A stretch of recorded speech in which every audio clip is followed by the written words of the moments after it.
Hello students, आज हम अपने चैप्टर 1 को फर्दर प्रोसीड कर रहे हैं। उससे पहले मैं आपको थोड़ी सी इन्फॉर्मेशन दे दूँ।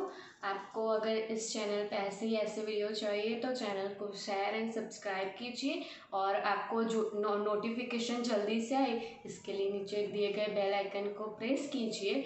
तो लेट्स स्टार्ट। हमारा स्टैट्स जो लेसन है उसका आज हम थर्ड लेक्चर लेने जा रहे हैं। फर्स्ट लेक्चर में आपने क्या देखा था, तो पूरी स्टैट्स की इन्फॉर्मेशन दी थी मैंने आपको। सेकेंड लेक्चर में हमने उसके थोड़े क्वेश्चंस किए थे और एक क्वेश्चन बाकी रह गया था, तो आज हम वो डिस्कस करते हैं friends. Let's start.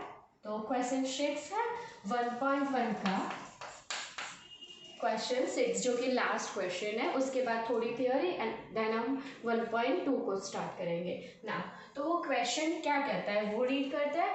Match the following. Okay, तो हमें यहाँ पे दो पार्ट्स दिए गए हैं और हमें क्या करना है, मैच करना है इसे।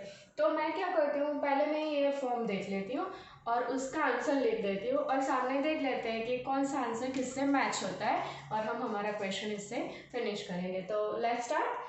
ए का क्या देता है हमें, ये एक कौन सा फॉर्म है वो आपको पहले पता होना चाहिए। ये सेट बिल्डर फॉर्म है और सामने रोस्टर और टैबुलर फॉर्म है। तो मैं सेट बिल्डर को रोस्टर में कन्वर्ट कर दूंगी तो मुझे आइडिया आ जाएगा कि फर्स्ट आंसर क्या है। x colon x is a prime number and divisor of 6। Okay, तो x एक ऐसा नंबर है जो कि प्राइम है और क्या है, 6 का डिवीजर भी है। प्राइम नंबर आपको पता ही होगा, तो प्राइम नंबर किससे स्टार्ट हो, पहले ऑप्शन में आप देख लीजिए। ऑप्शन में कभी भी नेगेटिव नंबर नहीं है और ज़ीरो भी नहीं है, यानी कि हमारा जो पूरा फोकस है वो नेचुरल नंबर पे है। ओके ना, तो प्राइम नंबर 2 है पहला, तो उसके बाद कौन सा आएगा, 3 आएगा। ओके, एंड उसके बाद क्या आता है 5। तो प्राइम नंबर है डिविजर बाय 6 है। Okay, divisor of 6। तो प्राइम नंबर क्यों कौन से, 2, 3, 5, 7, ये सारे हमारे प्राइम नंबर्स है। ओके, मैं आगे नहीं लिख रही हूँ क्योंकि एक भी ऑप्शन में इससे आगे का नहीं है, आगे जो है वो कॉम्पोजिट नंबर है इसीलिए। तो आप देख लीजिए इसमें से डिविजर ऑफ 6 कौन से है, तो इसको अगेन ये नंबर, ये दोनों नंबर क्या है, डिविजर ऑफ 6, यानी कि इन दोनों नंबर को हम क्या कर सकते हैं, 6 को इन दोनों नंबर से डिवाइड कर सकते हैं। डिविजर ऑफ 6 का मीनिंग समझ लीजिए आप यहाँ पे। डिविजर ऑफ 6 का मीनिंग क्या है, ऐसे नंबर जिसको हम 6 से डिवाइड कर पाए। तो इन चारों नंबर में कौन से नंबर आएंगे, 2 एंड 3। तो हमारे ऑप्शन में देख सकते हैं आप कौन सा ऑप्शन आएगा, यहाँ पे आप देख लीजिए दिस वन, 2 एंड 3। तो this is our first answer. तो सेकेंड में क्या आ जाएगा friends, A. Okay, now further start करते हैं। x is an odd number less than 10। Odd number है और 10 से छोटे हैं, तो ऑड नंबर्स में कौन से आएंगे, 1, 3, 5, 7 और 9। अब मैं अगर 11 पे प्रोसीड करती हूँ तो 10 से बड़ा हो जाता है, यानी कि ये पांचों नंबर आएंगे। आप देख सकते हैं कि ये रहेगा।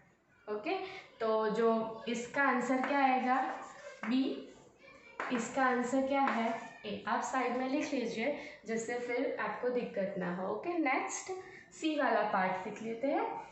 x is a natural number and divisor of 6। Natural है, हम आप देख सकते हैं ए में प्राइम था और यहाँ पे क्या बोला है, नेचुरल है। ओके, तो यहाँ पे कौन से नंबर ऐड हो जाएंगे, 1 एंड 6, क्योंकि ये दोनों नंबर नेचुरल भी है और डिवीजर ऑफ 6 है। यहाँ पे प्राइम बोला था, सो 2 और 3 ही आया था हमारा आंसर। तो इसमें नेचुरल है यानी 1 से स्टार्ट होते हैं और 1 से स्टार्ट होते ऐसे नंबर जिस नंबर से हम 6 को डिवाइड कर पाए। तो पहला 1 इटसेल्फ, अगेन 2, 3 एंड 6। तो दिस इज अवर आंसर। तो इसमें क्या आ जाएगा, सी। ओके, सो इन दोनों में आप कंफ्यूज मत होइए, यहाँ पे प्राइम नंबर बोला है और यहाँ पे नेचुरल, ये दोनों की डिसिमिलैरिटीज है, इसके हिसाब से ये दोनों में से आपको सिलेक्ट करना है। नेक्स्ट, ये तो बहुत ही इजी है और लास्ट पार्ट आ गया तो आपको ऑब्वियसली पता चल जाएगा कि जो बचा है वही आएगा और ऐसा वर्ड वाला एक ही है, ये रहा।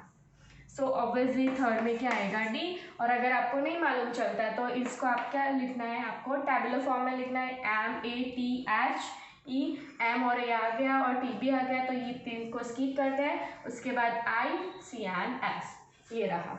ओके, सो यहाँ पे हमारा क्वेश्चन 6 फिनिश होता है। तो आई होप कि आपको सारा आइडिया आ चुका होगा और 1.1 में आपको क्लियर हो गया। 1.1 में ओनली 2 कॉन्सेप्ट थे फ्रेंड्स। एक था टैबुलर में से हमें कन्वर्ट करना था रोस्टर में, और रोस्टर में से कन्वर्ट करना था टैबुलर में। ओके ना, और दूसरा एक क्वेश्चन था कि हमें एप्सिलॉन और डज नॉट एप्सिलॉन यानी कि बिलोंग्स टू और does not belongs to put करना था। और एक क्वेश्चन ऐसा था कि सेट्स दिए गए थे, एग्जाम्पल दिए गए थे सॉरी, और आपको बोलना था कि ये जो दिए गए एग्जाम्पल है वो सेट है कि नहीं। इस तरह से हमारा 1.1 फिनिश होता है। नेक्स्ट हम फर्दर कंसेप्ट पे फोकस करते हैं। तो नेक्स्ट हमारा टॉपिक है types of a sets. Okay, types of a set. यहाँ पे एनसीईआरटी में आपको जितने भी टाइप्स दिए हैं मैंने यहाँ पे कॉपी कर लिए, 1 बाय 1 हम इसको डिस्कस करेंगे। तो वो कौन से? तो पहला है नल सेट। ओके, नल इसका मीनिंग क्या होता है? कुछ भी नहीं। दूसरा एम्प्टी भी लिख सकते हैं इसको। तीसरा इसका नाम है void set. Okay, void set, आप इन तीनों में से कोई भी नेम लिख सकते हैं। इसको डिस्कस हम बाद में करते हैं। इसका मीनिंग है ऐसा सेट जिसमें कुछ ना हो। ओके, मैं आपको थोड़ी थोड़ी इन्फॉर्मेशन दे देती हूँ, डेफिनेशन में आपको फिर से एक्सप्लेन करूँगी।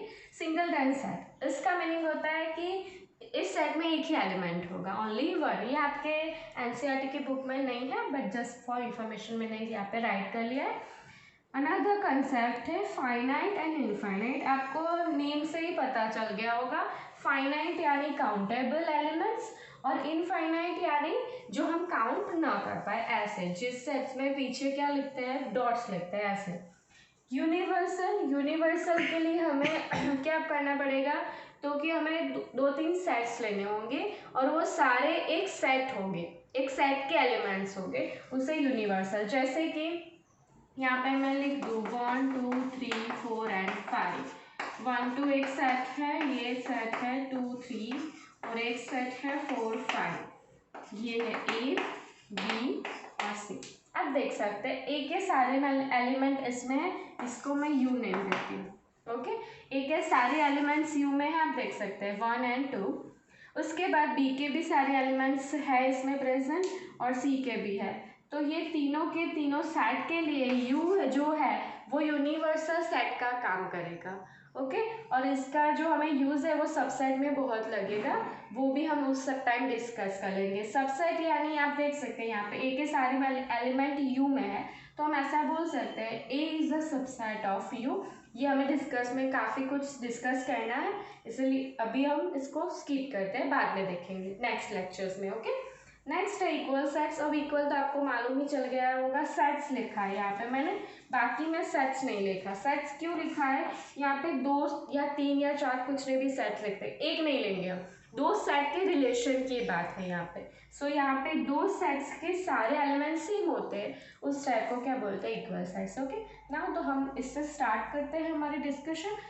फर्स्ट वाला सेट है एम्प्टी सेट, नल सेट और वॉइड सेट। ये तीनों इसके सिनोनिम्स है। ओके ना, तो मैंने आपको पहले ही बोला है और इसका आप डिटेल डिस्कशन करते हैं। A set which does not contains any element is called the empty set. ऐसा सेट जिसमें कोई भी एलिमेंट ना हो, ऐसे सेट को एम्प्टी सेट, नल सेट या फिर वॉइड सेट हम कह सकते हैं। ओके, नेक्स्ट, अब उसको रिप्रेजेंट करने की बारी आई है, तो उसको रिप्रेजेंट कैसे करेंगे? तो empty set is denoted by 5 और आप जो आपको कर्ली ब्रैकेट है उसको एम्प्टी छोड़ दीजिए। 5 और एम्प्टी सेट यानी कि कर्ली ब्रैकेट में कुछ ना लिखिए, एम्प्टी रख दीजिए। ओके ना, तो इसके मैंने कोई एग्जाम्पल नहीं लिखा है क्योंकि एक पूरा क्वेश्चन ही डिस्कस कर लेते हैं, तो आपको पता चल जाएगा कि एम्प्टी किससे बोलते हैं और किससे नहीं बोलते। ओके, तो हम एक्सरसाइज 1.2 स्टार्ट करते हैं। उसका फर्स्ट क्वेश्चन है which of the following are example of null set. इसमें से कौन से नल सेट है वो हमें बताना है। बट आप यहाँ पे फोकस करें तो आपको दिख सकता है सारे किस फॉर्म में है, तो ये सारे जो है वो सेट बिल्डर फॉर्म में है, चारों के चारों। तो पहले इसे हमें रोस्टर या टैबुलर में कन्वर्ट करना पड़ेगा, उसके बाद हमें मालूम चलेगा कि वो नल सेट है या फिर नहीं है, उसमें कोई एलिमेंट है कि नहीं है। तो हम फर्स्ट देखते हैं set of odd natural number divisible by 2। कैसे नंबर, पहले तो नेचुरल। अब यू ऑल नो नेचुरल यानी किससे स्टार्ट होते हैं, 1 2 3 4 5 6 राइट, ये सारे नेचुरल नंबर है। उसमें से कौन से नंबर बोला है, ऑड। ऑड यानी 1 3 5 7 ऐसे नंबर। बट ये किससे डिविजिबल बाय होने चाहिए, 2 से, यानी 2 से डिवाइड हो ऐसे। You all know that odd number की प्रॉपर्टी क्या है, वो 2 से डिविजिबल नहीं है। Okay, you all know that, because even number divisible by 2 होते हैं। सो इसका आंसर क्या आएगा, इसको हम अगर टैबुलर में कन्वर्ट करें तो इसके आंसर में कुछ आता ही नहीं है, यानी कि एम्प्टी सेट और 5 सेट। ये एम्प्टी सेट है, कुछ भी हम गेन नहीं कर पा रहे कि क्या आएगा इसमें, बिकॉज कुछ है ही नहीं इसमें, इसीलिए। Set of even prime number.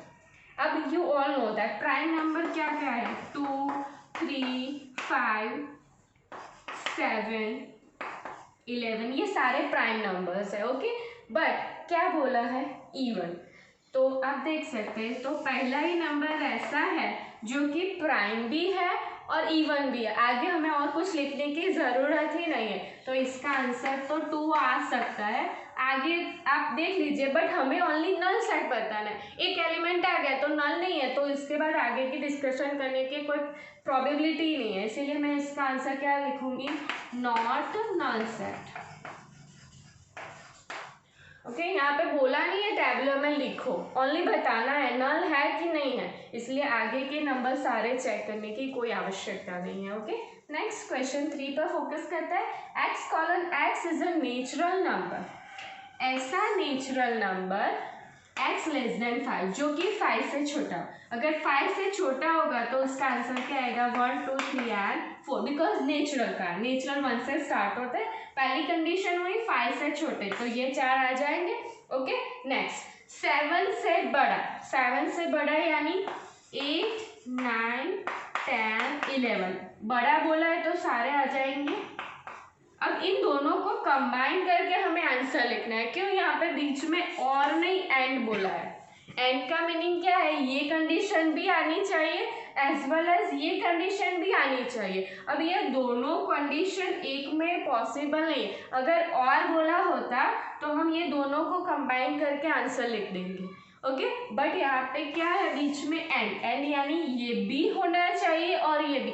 अब ऐसा कोई भी नंबर पॉसिबल ही नहीं है जो 5 से छोटा और 7 से बड़ा हो। ओके, तो ऐसा कोई एलिमेंट, ऐसा सेट पॉसिबल ही नहीं है, तो इसका आंसर भी क्या आएगा, 5। कोई एलिमेंट ऐसा हो ही नहीं सकता जो 5 से छोटा और 7 से बड़ा हो, तो ये 5 में आएगा। नेक्स्ट है 4th question, y colon y is a point common to any two parallel line। Okay, ऐसा पॉइंट जो कि कॉमन हो, किसका, 2 पैरेलल लाइंस का। ओके, तो पहले पैरेलल लाइंस पे फोकस करते हैं। पैरेलल लाइंस यानी कैसी लाइन, ऐसी लाइंस होती है, इसे पैरेलल बोलते हैं। इसकी डेफिनेशन मेनली आपने 9th में पढ़ी थी यूक्लिड्स जियोमेट्री में, पैरेलल लाइंस की। उसमें क्या बोला था कि पैरेलल लाइंस होती है थ्रू आउट उसका दोनों के बीच का डिस्टेंस सेम होता है और ये कभी भी इंटरसेक्ट होती ही नहीं है, तो इसके कॉमन पॉइंट का तो कोई सवाल ही पैदा नहीं होता, राइट। पैरेलल लाइंस का कोई कॉमन पॉइंट ही नहीं होता, तो उसको हम सेट में कैसे लिखेंगे, तो this is also a 5। Okay, इसको आप ध्यान से करिए क्योंकि ये सारा कंफ्यूज होता है, बिकॉज हमारे दिमाग में हमने बिठा लिया सेट यानी जिसमें हम कुछ लिख पाए। ओके, बट इसको सेट फॉर्म में लिखना पॉसिबल ही नहीं। आप ऐसा बोलेंगे कि लाइंस में कैसा सेट आ गया, बट इसमें लिखना ही पॉसिबल नहीं, इसको 5 बोलते हैं, इसीलिए ऐसा एग्जाम्पल आपको दिया हुआ है। Okay, y is a point common to any 2 parallel line. ऐसा पॉइंट हम ऐसे लिखते हैं, आप याद कीजिए। तो इसको तो हम सेट में लिख सकते हैं, ऐसे पॉइंट की बात की है, लेकिन 2 पैरेलल लाइन में ऐसा कोई भी पॉइंट पॉसिबल नहीं। अगर 2 इंटरसेक्टिंग लाइन बोला होता तो इट मे बी पॉसिबल कि कोई पॉइंट हमें कॉमन मिल जाए, बट यहाँ पे parallel which do not intersect each other at any case. Okay, so इसका भी आंसर क्या आएगा, 5 और 9। तो यहाँ पे हमारा फर्स्ट क्वेश्चन और फर्स्ट कंसेप्ट एम्प्टी सेट का फिनिश होता है। नेक्स्ट लेक्चर में हमें फाइनाइट और इनफाइनाइट के बारे में डिस्कस करेंगे। सिंगलटन के सेट के बारे में मैंने आपको पहले ही बोला कि कोई भी डेफिनेशन या कुछ भी एनसीईआरटी की बुक में कुछ भी दिया हुआ नहीं है, सो इसे डिस्कस नहीं करेंगे। आई होप आपको वीडियो अच्छा लगा होगा। शेयर एंड सब्सक्राइब कीजिए for more and more videos. Thank you.